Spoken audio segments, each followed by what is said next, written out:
ہاروں کا مالا کا پہننا ناجائز نہیں ہے، لیکن جب سے فلسطین پر حملہ ہوا ہے میں نے ہار نہیں پہنے، اور نہ میں کسی کو پھول اپنے اوپر پھینکنے دیتا ہوں۔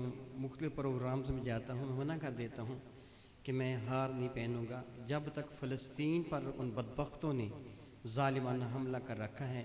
ان بیچاروں کی کیا حالت ہے اور ہم خوشیاں منائیں، کچھ اچھا نہیں لگتا مجھے۔ نحمد اللہ تعالی ونسلم علی رسولہ المجتبی وعلی آلہ وصحبہ وبارک وسلم دائما ابدا، اما بعد۔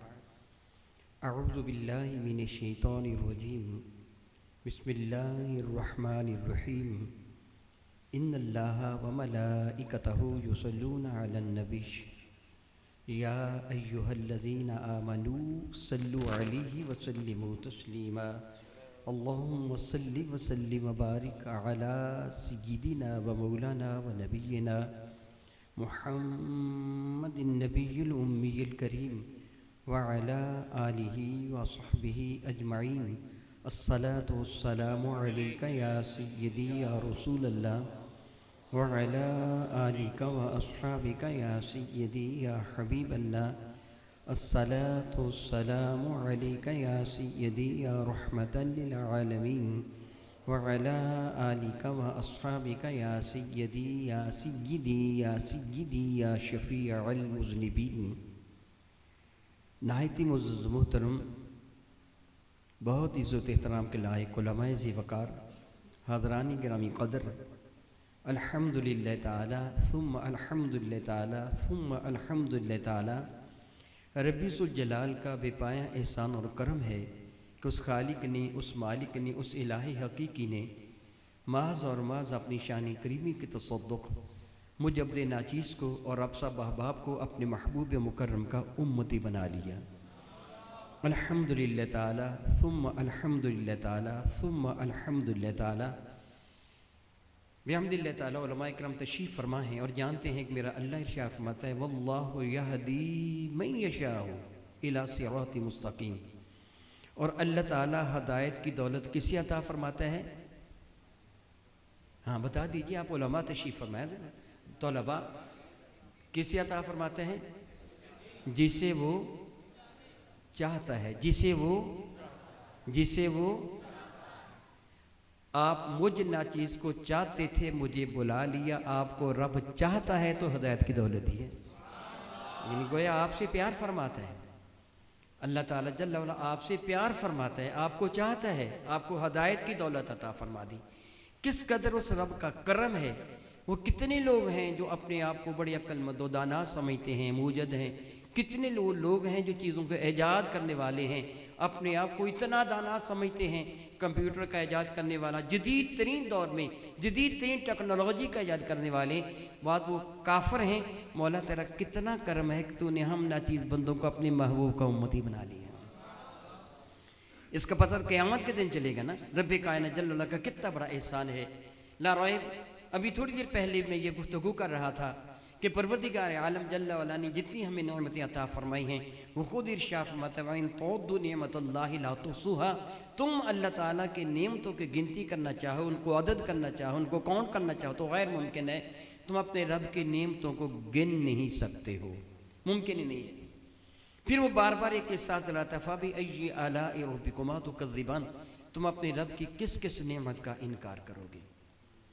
پروردگار عالم جل وعلا کی لا ریب اتنی نعمتیں ہیں، اتنی نعمتیں ہیں، اتنی نعمتیں ہیں، ان کو شمار کرنا غیر ممکن ہے۔ میں یہ جملہ عموماً کہا کرتا ہوں کہ جو شخص یہ جملہ کہہ دیں کہ میں آسمان کی وسعت میں پھیلے ہوئے ستاروں کو گن سکتا ہوں، کوئی یہ جملہ کہہ دے کہ میں زمین کے سارے ذرات کو گن سکتا ہوں، کوئی یہ کہہ دے کہ دنیا بھر کے سمندروں کے پانیوں کے قطرات کو گن سکتا ہوں، وہ جھوٹا تو ہوگا مگر کافر نہیں ہوگا۔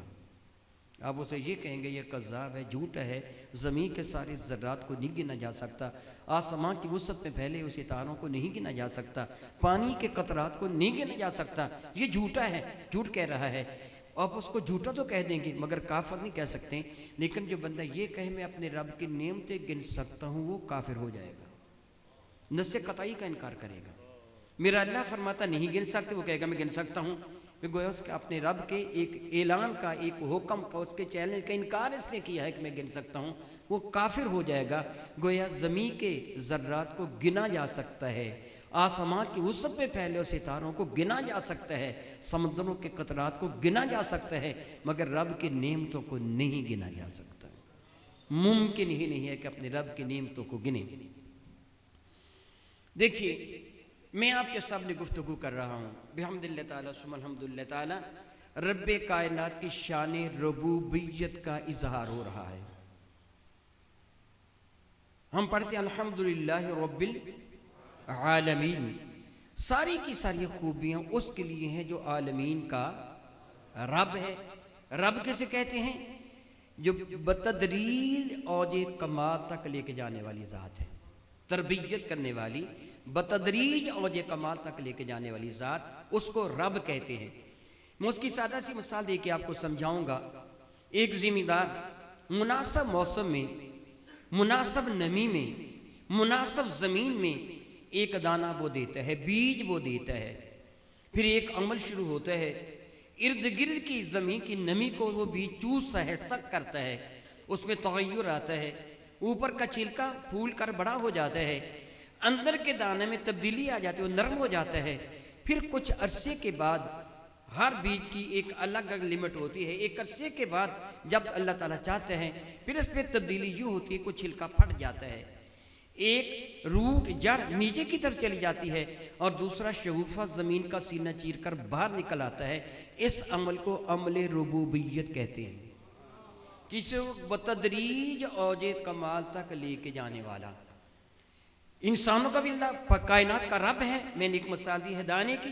انسان جو پیدا ہوتا ہے، سپرم سے پیدا ہوتا ہے اور اوم سے پیدا ہوتا ہے۔ سپرم والد کی طرف جاتا ہے، اوم والدہ کی طرف سے ہوتا ہے۔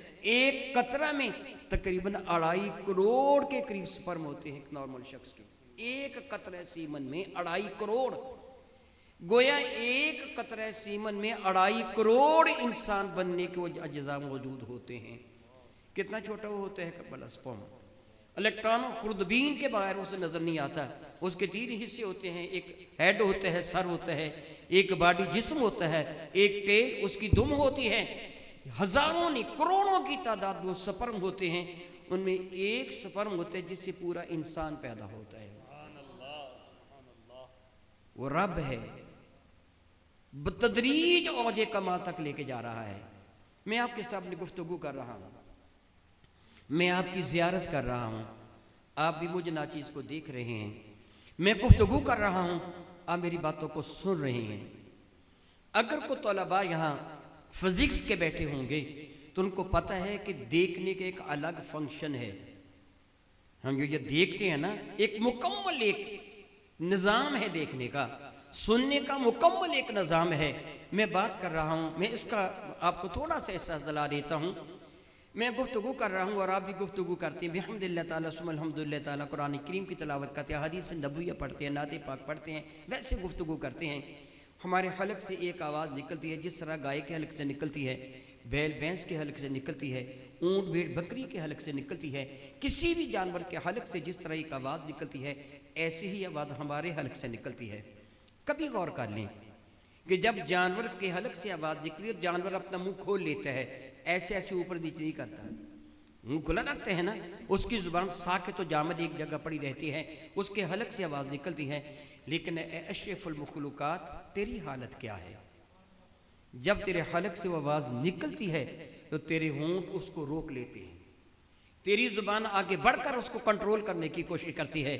حلق سے نکلنے والی وہ آواز جس طرح گائے کے حلق سے نکلتی ہے، بھینس بیل کے حلق سے نکلتی ہے، وہ آواز زبان کنٹرول کرتی ہے، کبھی سکڑ کر پیچھے ہٹ جاتی ہے، کبھی لمبوتری ہو کر آگے بڑھاتی ہے، کبھی پھیل کر داڑوں کی تک چلی جاتی ہے، کبھی اوپر اٹھتی ہے، کبھی نیچے آتی ہے، جبرا اس کی معاملت کرتا ہے، ہونٹ کبھی کھلتے ہیں کبھی بند ہوتے ہیں، حلق سے نکلنے والی ایک ہی آواز الفاظ کے موتیوں میں پرو کر بکھرتی چلی جاتی ہے۔ میں آپ کے سامنے بات کر رہا ہوں، گفتگو کر رہا ہوں، میرا دھیان آپ کی جانب ہے، آپ میری جانب متوجہ ہیں۔ میں گفتگو کر رہا ہوں، مجھے پتہ نہیں میری زبان اوپر لگ رہی ہے، نیچے لگ رہی ہے، دائیں لگ رہی ہے، بائیں لگ رہی ہے، اوپر اٹھ رہی ہے، پھیر رہی ہے، سکڑ رہی ہے، لمبوتری ہو رہی ہے، مجھے پتہ نہیں، میرا دھیان بھی تو نہیں، پھر میری زبان کو کنٹرول کون کر رہا ہے؟ اس کی تربیت کون کر رہا ہے؟ کون ہے جو زبان کی یہ اوپر لگا رہا ہے، دائیں لگا رہا ہے، بائیں آگے پیچھے کر رہا ہے؟ وہ کون ذات ہے جو اس کی تربیت کر رہی ہے؟ اس کی تربیت کرنے والی وہی ذات ہے جس کو زمانہ رب کہتا ہے۔ اب روٹی کا لقمہ توڑتے ہیں، اس کو سالن میں ڈبو کر منہ میں ڈال لیتے ہیں۔ آپ نے اپنا عمل کر لیا، آپ کے دانتوں نے روٹی کے ٹکڑے کو کاٹا اور آپ کی داڑھوں نے اس کو پیسنا شروع کر دیا۔ ایک عمل شروع ہو گیا۔ آپ کی زبان کے نیچے دو غدد ہے تحت اللسان، غدد تحت اللسان، ان سے ایک لعاب نکلنا شروع ہو گیا۔ دو غدد ہیں تحت الفک ہے، جبڑے کے نیچے ہیں، ان سے بھی لعاب نکلنا شروع ہو گیا۔ دو غدد کانوں کے ساتھ ہیں، تحت الاذنین ہیں، ان سے بھی لعاب دہن نکلنا شروع ہو گیا۔ وہ لعاب دہن کیا کر رہا ہے؟ آپ کے لقمے کو گیلا بھی کر رہا ہے اور اس کو ہضم بھی کر رہا ہے۔ یہ کون کر رہا ہے؟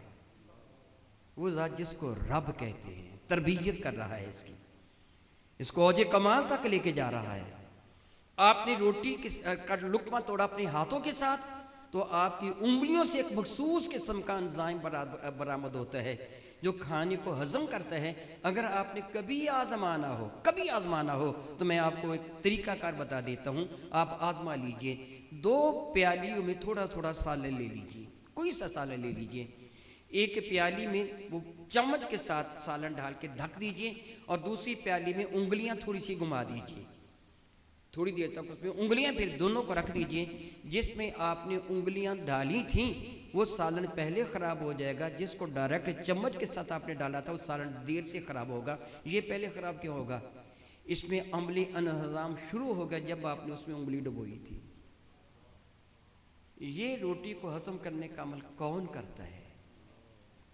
وہ ذات جس کو رب کہتے ہیں، تربیت کرنے والا، اس کارخانے کو چلانے والا۔ اور اسی طرح پھر دیکھیے، آپ نے لقمہ منہ میں ڈالا، تو اب ضرور تو اس کو کیا ہے کہ اس کو چبایا جائے اور اس میں وہ لعاب دہن شامل کیا جائے، مکس اپ کیا جائے۔ یہ داڑھی عمل کرتی ہیں اور زبان اس میں کیا کردار ادا کرتی ہے آپ جانتے ہیں؟ زبان اس کھانے کو دھکیل کر داڑھوں کے نیچے دیتی ہے، ایسے ہے نا، زبان دھکیل کر داڑھوں کے نیچے دیتی ہے اور کمال چابک دستی کے ساتھ خود نیچے نہیں آتی، کھانے کو نیچے دے دیتی ہے۔ پتہ یہ کون بچا رہا ہے زبان کو؟ کس نے اس کو یہ عقل دی ہے کہ تو کھانے کو داڑھوں کے نیچے دینا، خود داڑھوں کے نیچے نہیں آنا؟ اور آپ یہ بھی جانتے ہیں زبان کی انگلیاں ہیں، بتائیے بھلا، ہاتھ ہے زبان کے، تو آپ کے منہ میں آج کل فش کا، مچھلی کا کانٹا چلا جاتا ہے، کوئی ہڈی چھوٹی موٹی چلی جاتی ہے، جو کینکر چلا جاتا ہے، کیا سارے کھانے سے زبان تلاش کر کے باہر نہیں لے آتی؟ کون لے کے آتا ہے؟ وہ ذات جس کو رب کہتے ہیں، تربیت وہ فرما رہا ہے۔ اور پھر جب کھانا ایک مطلوبہ مقدار کو پہنچ جاتا ہے، وہ صحیح ہضم کے قریب ہو جاتا ہے، منہ میں اس کو ابتدائی طور پر اس کو مل لیا جاتا ہے، اس کو گرینڈ کر لیا جاتا ہے۔ آپ نے میدے کو دیکھا ہوگا، کبھی اوڑی آپ نے دیکھی ہوگی، اس کے کئی پرت ہوتے ہیں، اس طرح ایسے کر کے کئی پرت ہوتی، کئی تہیں ہوتی ہیں، جس طرح اس کے عصب ہوتے ہیں اور اس میں آپ کو کانٹے بھی نظر آئیں گے میدے کے اندر، جس طرح تولی کے اوپر ابلی ہوئی وہ بور ہوتی ہے، اس طرح میدے کے اندر یہ سارے غدود ہیں، ان سے انزائم پیدا ہوتا ہے۔ میں ابھی تھوڑی دیر بعد میں عرض کروں گا، میدا بھی اس کو ایسے کر کے ملتا ہے۔ بتا وہ کون کر رہا ہے؟ وہ ذات جس کو رب کہتے ہیں۔ پھر جب ہم لقمہ اپنے منہ میں چبانے کے بعد حلق سے نیچے اتارنا چاہتے ہیں، الحمدللہ سارے سمجھدار بیٹھے ہوئے ہو، دانا بیٹھے ہو، یہاں ہمارے 2 پائپ ہیں، ایک مری کی نالی ہے جو میدے سے آتی ہے اور ایک ہنجرہ ہے جو پھیپھڑے سے جاتا ہے۔ ہنجرے کے راستے سے ہمیں ہوا آتی ہے، میں باتیں کر رہا ہوں، اس ہوا کی وجہ سے باتیں کر رہا ہوں، ہوا رک جائے گی، میری گفتگو بھی ختم ہو جائے گی، زندگی بھی ختم ہو جائے گی۔ وہ کھلا ہے پائپ، دن ہو یا رات ہو، صبح ہو یا شام ہو، میں سو رہا ہوں جاگ رہا ہوں، وہ پائپ کھلا ہے، تسلسل کے ساتھ پھیپھڑا اپنا عمل کر رہا ہے. یہ ایک الگ فنکشن ہے سرکولیشن آف بلڈ کا. پھیپھڑا ایسے عمل نہیں کر رہا، پھیپھڑے کو بھی اوپر لے جا رہا ہے، نیچے جا رہا ہے. حجاب حاجز ہے، وہ ڈائفرام ہے جو پھیپھڑوں کو اوپر اور نیچے لے جا رہا ہے. ایک مسلسل ایک عمل تیری زندگی کا چل رہا ہے، ایک پوری مشینری تیرے پیٹ کے اندر فٹ ہے. اس کو کنٹرول وہ ذات ہی کر رہا ہے جس کو زمانہ رب کہتا ہے. تربیت کر رہا ہے نا، کنٹرول کر رہا ہے. اور پھر دیکھیے وہ لقمہ حلق سے نیچے آپ اتارتے ہیں تو دو پائپ میں نے بتایا آپ کو. ایک پائپ کون سا ہے؟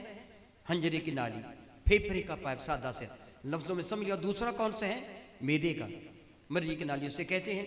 ہنجرہ جو پائپ ہے پھیپھڑے کا، پروردگار نے اس کو غضروف کے ساتھ بنایا ہے، یعنی جس کو آپ کچی ہڈی کہہ دیتے ہیں، اس کے ساتھ اللہ تعالیٰ نے اس کو بنایا. وہ پائپ کھلا رہتا ہے. اگر وہ کچی ہڈی کا بنانا ہو تو پچک جاتا، سانس لینا مشکل ہو جاتا، ہم دم گھٹ کے مر جاتے. مگر وہ پائپ کھلا رہتا ہے، ہمارا سانس جاری و ساری رہتا ہے. جو پیچھے پائپ ہے جو معدے کی طرف سے آتا ہے، میرا اللہ اس کو ہمیشہ بند رکھتا ہے. وہ پچکا ہوا ہوتا ہے، اس سے ہوا باہر نہیں آتی.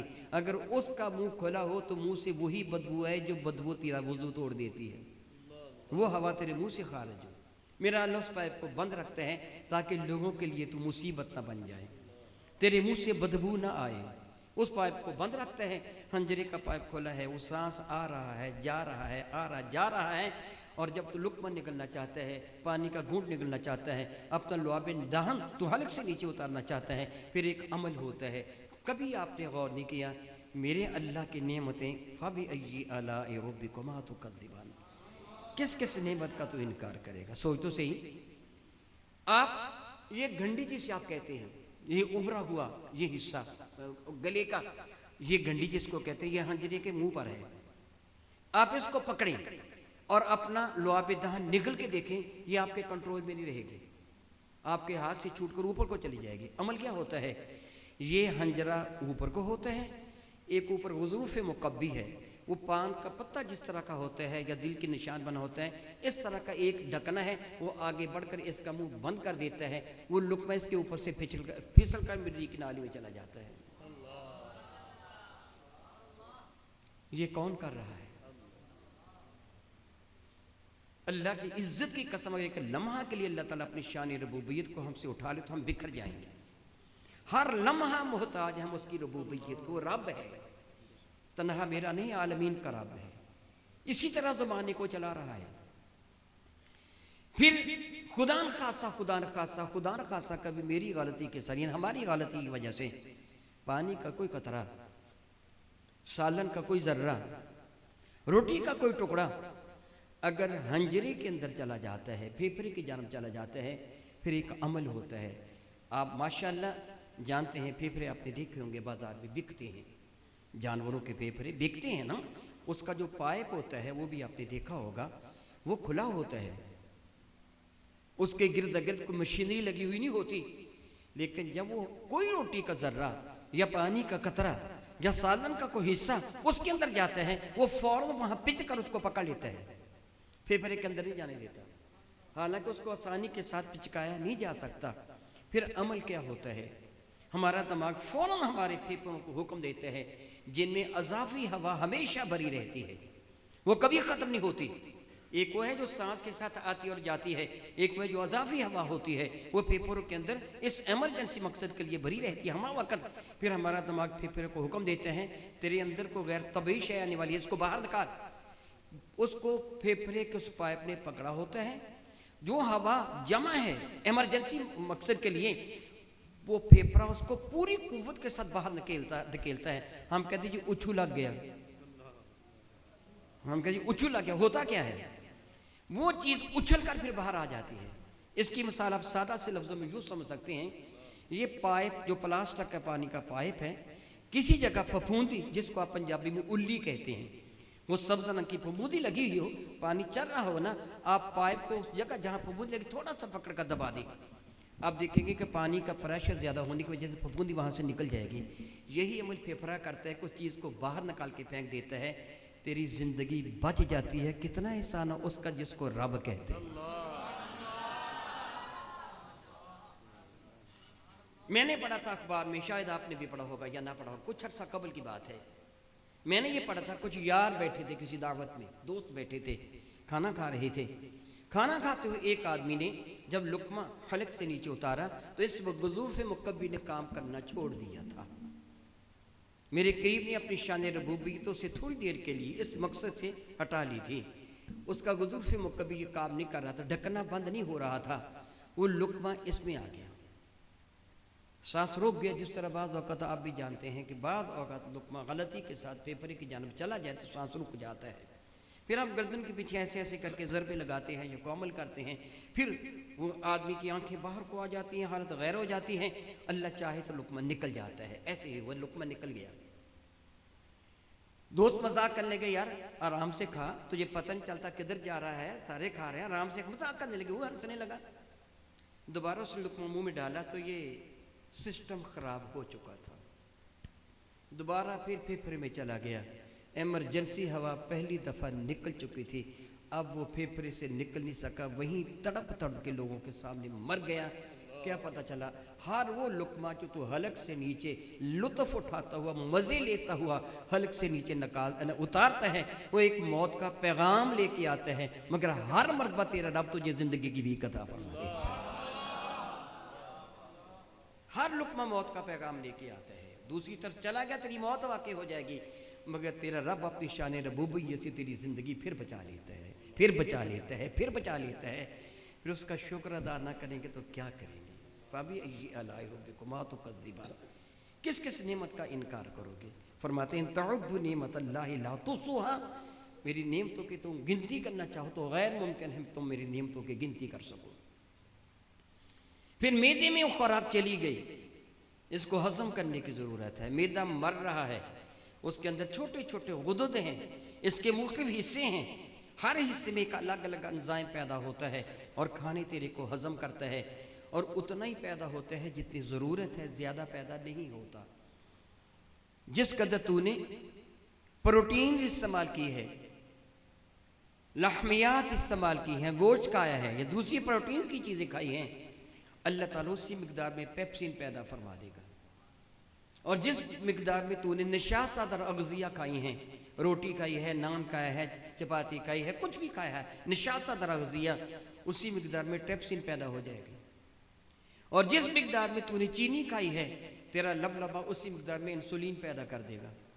جتنی مقدار میں تو نے گھی کھایا ہے، فیٹس استعمال کی ہیں، تیرا پروردگار تیرے پتے سے پانی پیدا فرمائے گا، گال بلیڈر انزائم جو اس کو ہضم کرے گا، یہ اتنا ہی پیدا ہوتا ہے جتنا تو نے کھایا ہوتا ہے۔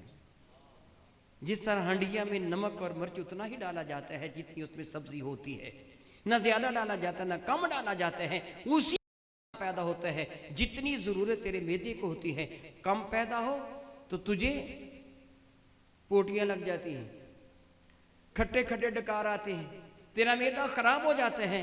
زیادہ پیدا ہو تو معدے میں جلن پیدا ہو جاتی ہے، اس کو اسی مقدار میں پیدا کرتا ہے جتنی تجھے ضرورت ہے۔ یہ کنٹرول کون کر رہا ہے؟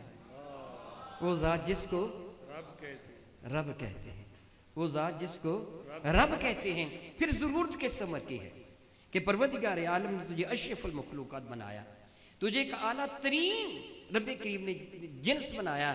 جس طرح الحمدللہ تعالی علماء جانتے ہیں انسان بھی حیوان ہے، حیوان ناطق ہے، یعنی اس میں بھی زندگی دوڑتی ہے، جس میں نام متحرک بالارادہ ہے، حیوان ناطق ہے، زندگی دوڑتی ہے۔ دوسرے جانوروں میں بھی زندگی دوڑتی ہے، وہ بھی حیوان ہے۔ پروردگار عالم نے تجھ پر کتنا احسان کیا، کتنا احسان کیا، کتنا احسان کیا، کتنا احسان کیا کہ تجھے کامن سینس، نارمل عقل عطا فرما دی، قوت ممیزہ تجھے عطا فرما دی۔ یہ اللہ تعالیٰ کا احسان ہے، قوت ممیزہ عطا فرما دی تو نے۔ دیکھ پھر پروردگار عالم جل وعلا کا کرم دیکھ، کرم دیکھ۔ کوئی بھی جانور جب کھانا کھانا چاہتا ہے، پانی پینا چاہتا ہے، تو اس کا سر کھانے کے سامنے جھکتا ہے، ایسے ہوتا ہے کہ نہیں؟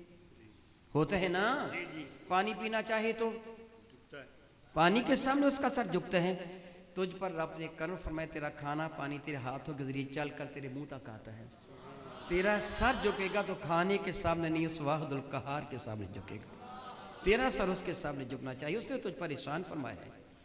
کہ تجھے اپنی نعمتوں سے نوازا ہے، پھر قوت ممیز عطا فرمائی، عقل ممیزہ کی دولت عطا فرمائی. یہ بہت بڑی دولت ہے، بہت بڑی دولت ہے، بہت بڑی دولت ہے. یہ پروردگار عالم جل وعلا نے تمیز کرنے کی قوت عطا فرما دی. کس کو کس طرح تو نے پرکھنا ہے، پہچاننا ہے. میں اس کی سادہ سی مثال دوں گا. بازار جاتے ہیں، پھل خریدنے کے لیے جاتے ہیں، سبزی خریدنے کے لیے جاتے ہیں. ایک ایک پھل کو اٹھا کے دیکھتے ہیں یہ میرے لائق ہے کہ نہیں ہے. اب کمپیریزن کریں گے اپنی جیب کی رقم کا اور اس پھل کا، کہ میری یہ موازنہ کریں گے میری جیب کی رقم زیادہ قیمتی ہے یا یہ پھل زیادہ قیمتی ہے. آپ اس کا موازنہ کرنے کے بعد پھر آپ دیکھیں گے، ایک ایک پھل اٹھا کے دیکھیں گے یہ میرے لائق ہے کہ نہیں ہے. یہ قوت ممیزہ ہے. ایک ایک وہ سبزی اچھی طرح پرکھیں گے، دیکھیں گے یہ گلی سڑی تو نہیں ہے. میں آپ سے سوال کرتا ہوں کہ اگر کوئی گائے، کوئی بیل بھینس وغیرہ ریڑھی پر حملہ کرے تو وہ بھی چن چن کے کھاتا ہے بھلا؟ جی نہیں. اس کو پتہ ہے کہ اچھا ہے یہ برا ہے، یہ گلڑ سڑا ہے یہ تازہ ہے، اسے پتہ ہے. یہ عقل رب کریم نے عقل ممیزہ تجھ کو عطا فرمائی، جانور کو عطا نہیں فرمائی ہے، اسے عطا نہیں فرمائی ہے، تجھے عطا فرمائی ہے. یہ نہیں کہ اسے عقل دی ہی نہیں ہے، نہیں، اسے بھی اللہ نے عقل دی ہے. سلسلہ توالد و تناسل، اسے پتہ ہے کہ میں اپنی نسل آگے کیسے بڑھانی ہے. بھوک لگے اسے پتہ ہے، وہ جانتا ہے، یہ تقاضا ہے، فطرت سے ہے. بھوک لگے اسے پتہ ہے میں نے کھانا کیا کھانا ہے. بلی کو بتانے کی ضرورت ہے، کتے کو بتانے کی ضرورت ہے کہ تیرا چارہ کیا ہے. بکری کو بتانے کی ضرورت ہے کہ تیری خوراک کیا ہے، وہ خود جانتے ہیں. چوہے کو بتانے کی ضرورت ہے کہ بلی تیری دشمن ہے، اور بلی کو بتانے کی ضرورت ہے کہ چوہا تیری خوراک ہے. یاد رکھیے بلی اور چوہے کا یہ جو معاملہ ہے، چوہے کا تجربہ نہیں ہے. کیا بولا میں نے؟ جو کچھ کہا آپ کو سمجھ آئی ہے؟ بلی میری دشمن ہے، چوہے کو تجربہ. اگر چوہا تجربہ کرتا تو بلی کا شکار ہو چکا ہوتا نا، پھر اس کو کس سے بتا دیا بلی تیری دشمن ہے؟ عقل اس سے بھی ہے. جتنا پیارا گھر شہد کی مکھیاں بناتی ہیں ویسا گھر تو نہیں بنا سکتا. ہر بچے کے لیے الگ الگ کمرہ ہوتا ہے.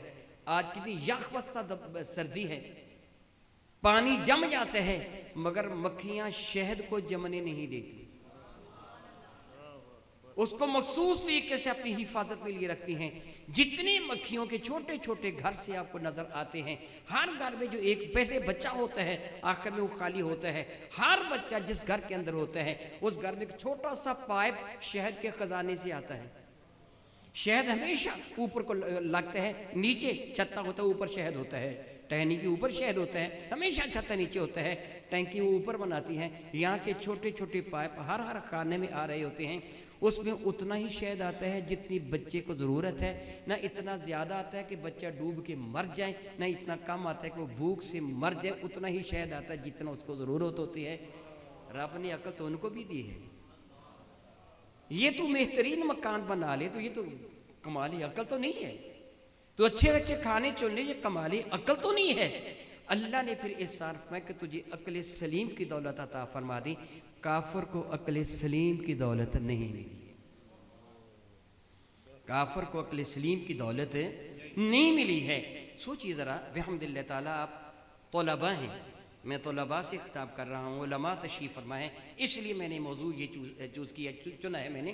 دیکھیے الحمدللہ تعالیٰ ثم الحمدللہ تعالیٰ آپ کے علم میں ہے، کافر بت کا پجاری اللہ رب العزت جل وعلا شاہ فرماتا ہے کہ یحبونہم کحب اللہ والذین آمنوا اشد حب اللہ. کافر بھی اپنے معبود باطل سے پیار کرتا ہے جس طرح اللہ سے پیار کیا جاتا ہے، مگر جو ایمان والا وہ تو ٹوٹ کر اپنے رب سے محبت کرتا ہے. اشد حب للہ. کافر کی حالت کیا ہے؟ ہندو تمہارے ہمسائے ملک کا باشندہ، پاکستان میں بھی رہتے ہیں، کراچی کے علاقہ میں، سندھ کے علاقہ میں، ہندو گائے کی پرستش کرتا ہے. گائے کو معبود مانتا ہے کہ نہیں؟ اب جانتے ہیں نا، گائے کو معبود مانتا ہے. جب گائے، یاد رہے کہ میں آپ کو یہ بتا دوں، ہندو گائے کے پچھلے حصے کی پوجا کرتا ہے، اگلے حصے کی پوجا نہیں کرتا. شاید آپ کے علم میں نہ ہو. بحمداللہ تعالیٰ 40 روزہ تعلیم القرآن کورس میں ہر سال کرواتا ہوں نا، وہاں تقابل ادیان کے ایک مسلسل ایک موضوع ہوتا ہے، ایک چیپٹر ہوتا ہے، میں پڑھاتا ہوں تقابل ادیان. دنیا کے جو ادیان ہیں ان کا اور اسلام کا موازنہ کرتا ہوں، بتاتا ہوں پھر اسلام کتنا اعلیٰ مذہب ہے. ہندوؤں کے ہاں گائے کا پچھلا حصہ قابل احترام ہے، اگلا حصہ لعنتی ہے. بات کو میری سمجھ رہے ہو نا آپ؟ گائے کیا ہے؟ ہندوؤں کا معبود باطل. ہندوؤں کا تنہا معبود نہیں کہیں گے کہ معبود صاحب کا اللہ ہی ہے، حقیقی معبود وہی ہے. وہ ہندوؤں کا معبود باطل، مگر آدھا لعنتی ہے، آدھا قابل عزت ہے ان کا معبود. کہتے ہیں ہمارا معبود ہے، مگر آدھا معبود ان کے اپنے عقیدے کی میں بات کر رہا ہوں. میرے پاس ہندوؤں کی کتابیں میں نے سندھ سے منگوائی ہوئی ہیں.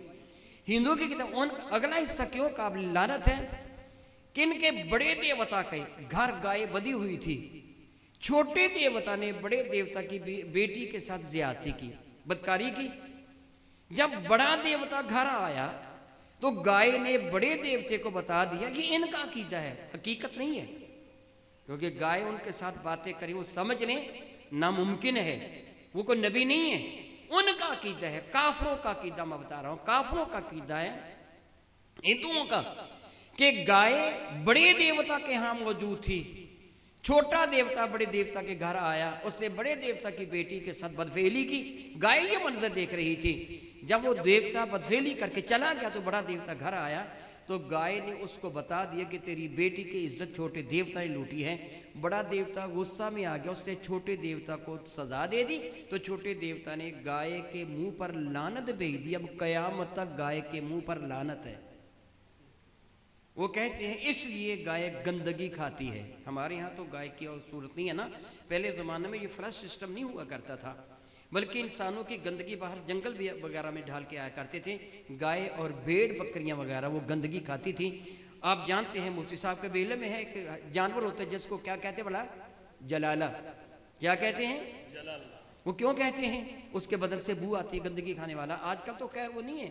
اس زمانہ میں گائے گندگی کھاتی تھی تو ہندو کہتے ہیں کہ گائے کا منہ انسانوں کا پاخانہ ہے، اس لیے کھاتے ہیں کہ اس کے منہ پہ لعنت ہے.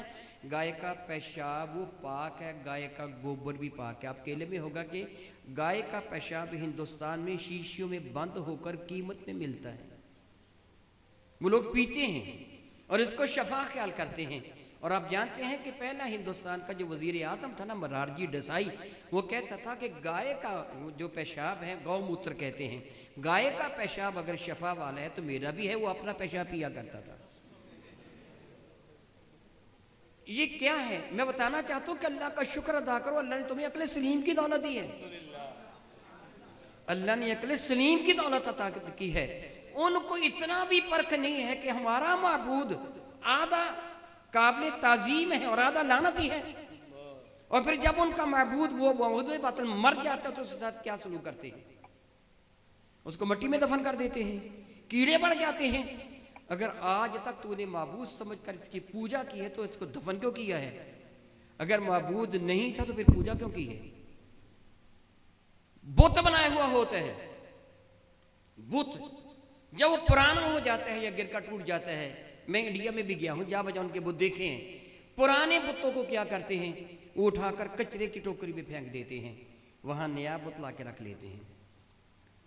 میں چائنا میں گیا، میرا بیٹا وہاں پڑھتا تھا. مختلف دکانوں پر میں نے بدھ کے بت دیکھے. بدھ کے بت لکھے.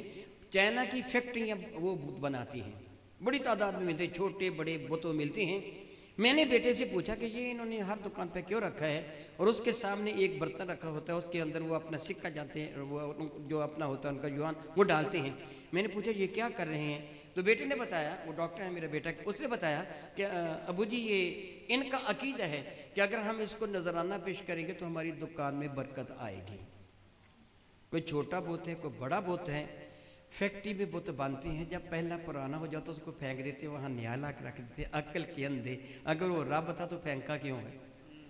اگر رب نہیں تھا تو آج تک پوجا کیوں ہے؟ ان کے پاس یہ عقل نہیں ہے. چیزوں کو ایجاد کرتے ہیں، بڑی ٹیکنالوجی، ہائی ٹیکنالوجی تک چلے گئے ہیں، جدید ترین ٹیکنالوجی، لیکن ان کو یہ پتہ نہیں کہ رب ہے کون. ابھی تھوڑی دیر پہلے میں بتا چکا کہ رب کون ہے. یہ عقل سلیم اللہ نے آپ کو عطا کی ہے، ان کو یہ اللہ نے تو عقل سلیم عطا نہیں کی. اللہ تعالیٰ کا کتنا احسان ہے کہ عقل سلیم عطا کر کے اپنے محبوب کا امتی بنا لیا. کتنا کرم اللہ تعالیٰ نے کیا، کتنا کرم اللہ تعالیٰ نے کیا، کتنا کرم اللہ تعالیٰ نے کیا.